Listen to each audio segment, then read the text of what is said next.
Kapag ang isang tao ay sumampalataya sa Panginoong Hesus, papasok na po siya sa isang napaka-intense na laban. Aatakihin na siya nung dati niyang master at alam ng dati niyang master yung mga bagay na gusto niya, kahinaan niya at iba pa. Tapos kakampi pa ng dati niyang master yung sanlibutan at saka yung flesh. Last time pinakita ko po sa inyo kung gaano kalakas ang kalaban natin. Kaya ba natin? Sa biyaya at kapangyarihan po ng Diyos, kayang-kaya natin. Pero ang tanong, paano? Yan po ang titingnan natin sa pag-aaral na ito. Welcome back mga kapatid para sa part 3 ng series na Full Armor for Every Believer.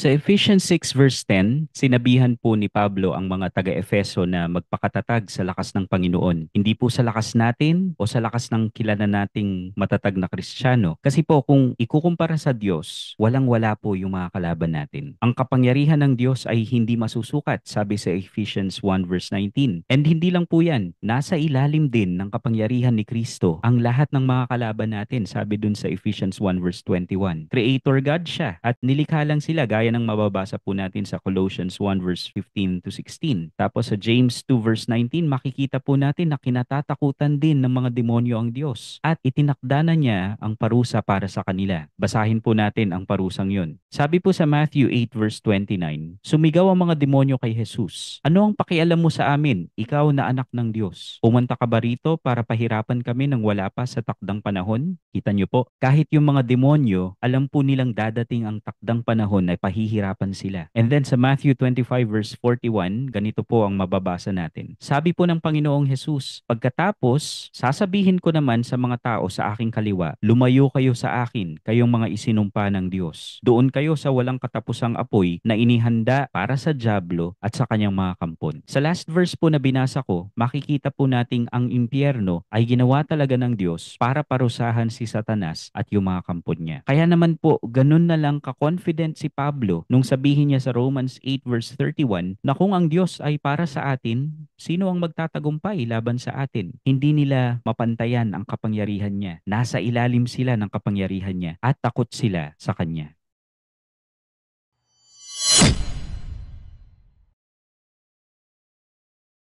Gaya po ng nakita nyo, very, very, very powerful ang Diyos natin. As in, wala pong kalaban-laban talaga itong kaaway natin laban sa Kanya. Pero kung nagtagumpay na nga ang Panginoon at natalo na ang kaaway at takot sila sa Diyos, bakit nananatili pa rin po silang banta sa ating mga mananampalataya? Ganito po yan. Tandaan po natin na ang tanging nakatalo sa kanila ay ang Panginoong Hesus. Sabi po sa Colossians 2 verse 15, doon din sa krus nilupig ng Diyos ang mga espiritong namumuno at may kapangyarihan at ipinakita sa lahat na ang mga ito ay bihag na niya. And tiyak na rin po yung kahahantungan nila. Pero habang hindi pa po dumadating ang araw na itinakda ng Diyos para pahirapan sila at dahil sa hindi naman nila matatalo kahit kailan ang Panginoon, ang aatakihin po nila ay yung mga bagong nilalang kay Kristo na balang araw ay magiging kawangis din ng Panginoong Hesus. Tayo pong mga sumampalataya sa Panginoong Hesus ang aatakihin nila. Kasi may chance po sila kahit man lang masugatan tayo sa labanang ito. Pero against Christ, against God, hopeless po sila. Kaya naman po, since vulnerable tayo sa atake ng kaaway, gusto po ng Diyos na sa mga sandaling hinihintay natin ang kanyang paghahari, dapat mabuhay tayo sa pananampalataya at magtiwala lang sa kanya. 2 Corinthians 5 verse 7, sabi po doon, we walk by faith, not by sight. And sa Hebrews 11 verse 6, sabi, and without faith, it is impossible to please God. So ang faith po natin ay nasa Diyos. Wala po sa ating mga sarili o sa mga kaya nating gawin. Sabi po sa Philippians 3 verse 3, we put no confidence in the flesh. Kaya nga po, dahil si Kristo lang ang nakatalo sa kanila, matatalo lang din po natin sila sa kapangyarihan ng Panginoon. Gaya po ng sinabi niya sa mga alagad sa John 15 verse 5, wala po tayong magagawa kung hiwalay tayo sa Kanya. Wala po tayong sariling kapangyarihan na magagamit para talunin ang mga kaaway. Mananatili po silang banta kung hiwalay tayo kay Kristo at kung hindi natin gagamitin ang baluti na ibinibigay ng Diyos. Sabi po ni Santiago, ang pakikipaglaban sa dyablo ay hindi sapat para layuan niya tayo. Mahalagang magpasakop po muna tayo sa Diyos kung gusto nating matalo ang kaaway. Sabi po ni Santiago doon sa James 4 verse 7, yung sinasabi ko po,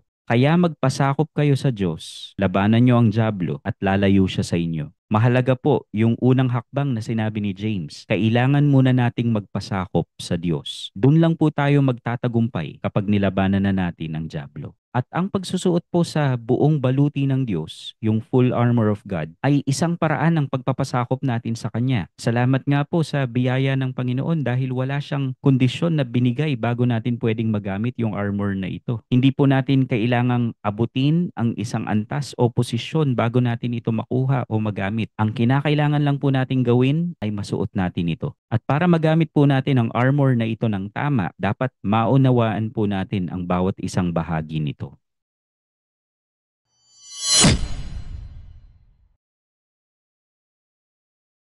Ang buong baluti ng Diyos ay ibinibigay po sa atin ng Diyos para pangdepensa sa kalaban. Hindi po natin nakikita ang mga kaaway at hindi rin natin alam kung kailan, saan, at sa anong paraan nila tayo aatakihin. Kaya hinihimok po ni Pablo yung mga mananampalataya na isuot itong armor of God na ito para manatili po tayong nakatayo laban sa anumang mga pag-atake ng kalaban. Sabi po sa Ephesians 6 verse 13, kaya gamitin nyo ang lahat ng kagamitang pandigma na ibinigay sa inyo ng Diyos para sa oras na dumating ang kasamaan ay magawa ninyong makipaglaban at pagkatapos ng pakikipaglaban ay manatili pa rin kayong matatag. Ngayon, hindi po natin kailangang mabahala kasi ang pakikipaglabang ito ay hindi po isang laban na walang kasiguraduhan ang panalo. Ang tagumpay po ay siniguro na ng Panginoon gaya ng nakita natin kanina sa Colossians 2 verse 15. Ang kailangan po nating gawin ay manatiling nakatayo sa baluti ng Panginoon. Malakas lang po tayo kung gamit natin ang kanyang lakas. Tapat po ang ating Panginoon at bibigyan niya tayo ng lakas at iingatan niya tayo laban sa dyablo. Yan po ang pangako niya sa atin na mababasa sa 2 Thessalonians 3 verse 3. Ang sabi po sa 2 Thessalonians 3 verse 3, pero tapat ang Panginoon, bibigyan niya kayo ng lakas at iingatan laban sa dyablo.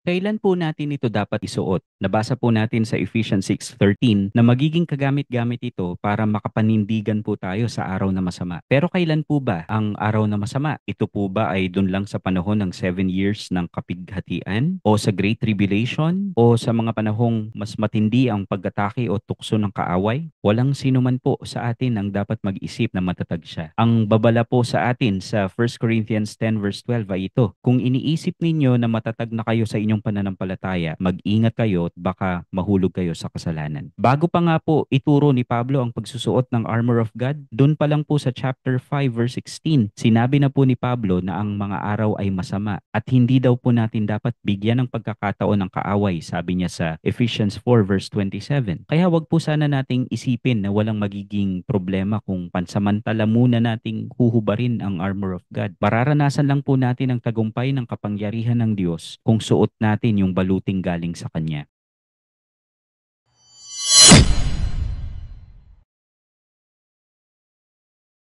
Sa Ephesians 4 verse 24, sinabi po ni Pablo na dapat isuot ang bagong pagkatao na nilikha ayon po sa wangis ng Diyos. Ngayon naman dito sa chapter 6, pinapasuot niya po ang buong baluti ng Diyos. Ibig pong sabihin nito, ang pakikipaglaban natin ay ayon sa lakas at kapangyarihan na galing mismo sa Diyos at hindi po ayon sa ating mga kakayahan. Hindi po ito manggagaling sa kung gaano karami ang alam natin sa Bible o sa kung gaano karami ang ministry na ginagawa natin sa iglesia o sa kung gaano katagal na tayong mananampalataya. Yung suot po na ito ay hindi panghandaan o panglaro, kundi pangdigma. Hindi po literal itong mga parts ng armor na bigay ng Diyos. Wala pong literal na belt, walang literal na helmet o kahit espada. Ang bawat bahagi po ay tumutukoy sa mahahalagang katotohanan na dapat nakikita sa buhay ng isang mananampalataya para maging matagumpay siya laban sa anumang atake ng kaaway. Sa susunod, titingnan na po natin ang pinakaunang bahagi ng baluti ng Diyos. Hanggang sa susunod na pag-aaral, pagpalain po kayo ng Panginoon.